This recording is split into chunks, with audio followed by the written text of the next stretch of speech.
All of a sudden market 3 days నుంచి పడుతుంది without any reason. ఎందుకు? అసలు రీజన్ ఏంటి అని చూస్తే strong sell off by FIs continuous గా అమ్ముతూనే ఉన్నారు వాళ్ళు. 3 days నుంచి చూస్తే 982 crores. సో జనరలీ ఎలక్షన్స్ ముందు వాళ్ళు బై చేయరు, ఉన్నాయి అమ్ముకుంటారు. సో ఈ కరెక్ట్ మంత్ మే మంత్ కాబట్టి ఈ మే సిరీస్ కూడా తగ్గే ఛాన్సే ఉంటుంది బహుశా. నెక్స్ట్ ప్రీ ఎలక్షన్ జిట్టర్స్ అంటే ఫ్యాక్టర్స్ ఉంటాయి కదా,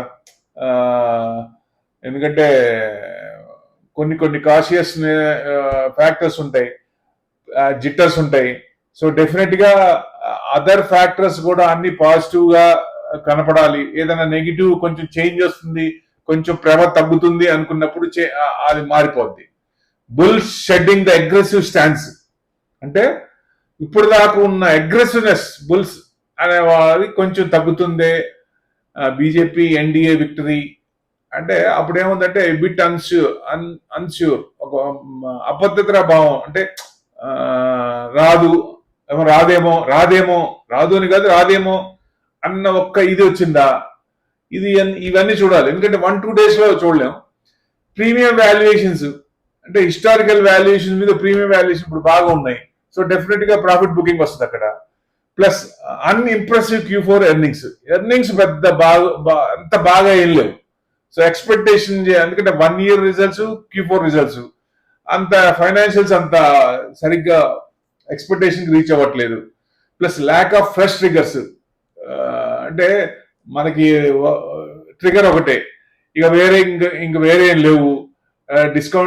డిస్కౌంటెడ్ చేస్తే robust growth of domestic economy మనకు ఫ్యాంటాస్టిక్ ఫ్యాక్టర్స్ చూస్తే ఇప్పుడు యాంటిసిపేట్ అంటే రేట్ కట్స్ కూడా యాంటిసిపేట్ చేశారు by the end of the year, maybe September or December.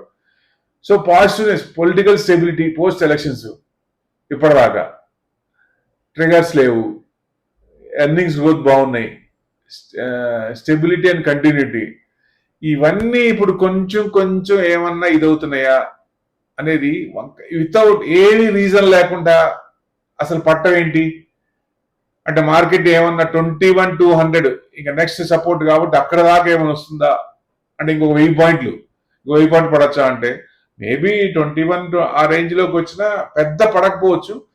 So Vicks మనకి పెరుగుతా ఉంది.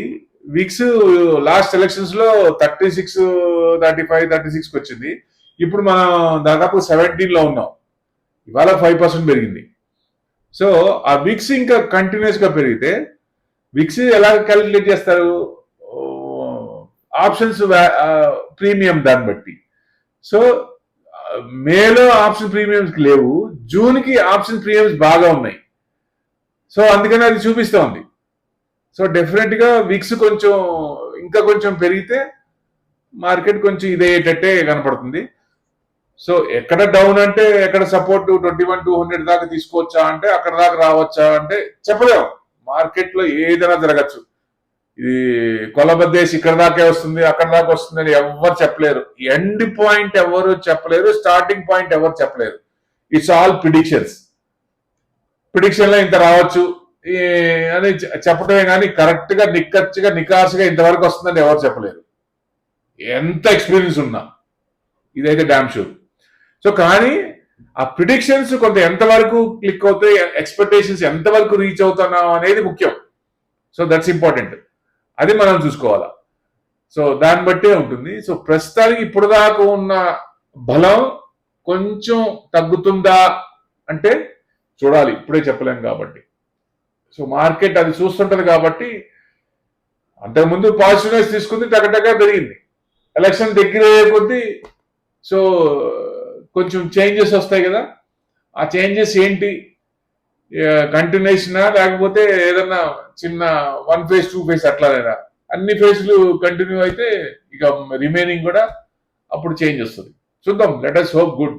మనకి ఇన్వెస్టర్స్ ఒకటే కోరుకోవాల్సింది, సింగిల్ లార్జెస్ట్ పార్టీ కావాలి. వాళ్ళు ఎవరైనా సరే, either BJP or Congress or some other, ఎవరైనా సరే మనకి ఇన్వెస్టర్ కమ్యూనిటీకి కావాల్సింది సింగిల్ లార్జెస్ట్ పార్టీ. ఇది గుర్తుపెట్టుకోండి, ఎవరికి ఇచ్చినా సింగిల్ స్టేజ్నెస్ ఇవ్వాలా, అప్పుడే కరెక్ట్. హంగ్ వచ్చిందా చాలా ఇబ్బంది పడతాం, చాలా ఇబ్బంది పడతాం. ఇన్వెస్ట్మెంట్ మీద డబ్బులు రావు, ఇంట్రెస్ట్ వర్కౌట్ అవ్వదు, బయట అప్పు తీసుకొని పెట్టుకునే వాళ్ళకి ఇబ్బంది పడతారు, ఈ పెరగవు, స్టాక్స్ అక్కడే ఉంటాయి, మన అవసరాలు తీరవు, చాలా కష్టం. కాబట్టి హంగ్ వద్దునే వద్దు, దయచేసి వద్దునే వద్దు. హంగ్ ఇచ్చామా మనమే ఇబ్బంది పడతాం. చూసాం కదా చాలా స్టేట్లు ఎన్నుకున్న తర్వాత ఇబ్బంది పడుతున్నారు కదా, సో అట్లా ఇబ్బంది పడతాం. సో దయచేసి humble request, single largest party వచ్చేటట్టు మనం చూసుకుంటే ట్రెండ్, ఎవరు మంచిగా ఉన్నారు, ఎవరు మంచిగా చేస్తున్నారు అని పలానా వాళ్ళకి వేయమని నేనైతే చెప్పను.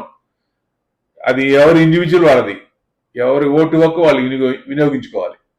సో డెఫినెట్ గా మంచి చేసే వాళ్ళకి వేయాలని ఉద్దేశం. Thank you very much.